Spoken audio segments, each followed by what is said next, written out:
Para sa ating kamote Q, iprito na muna natin ang mga kamote.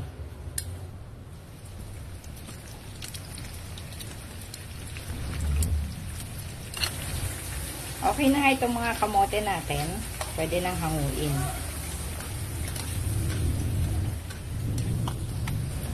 Sinalang ko na nga rin itong mga kasunod.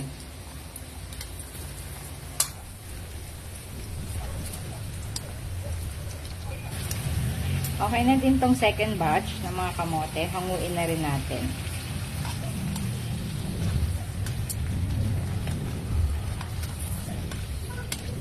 Dahil nga meron pa akong extra kamote, ginawa ko naman siyang kamote fries.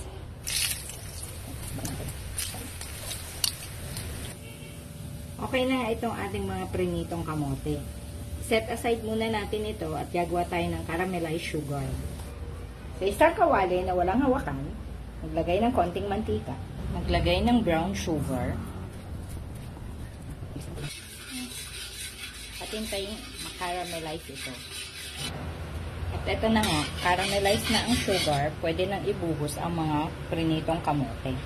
Haluin lamang ito ng mabuti para dumikit ang mga caramelized sugar sa kamote. At ito na nga ang ating kamote Q.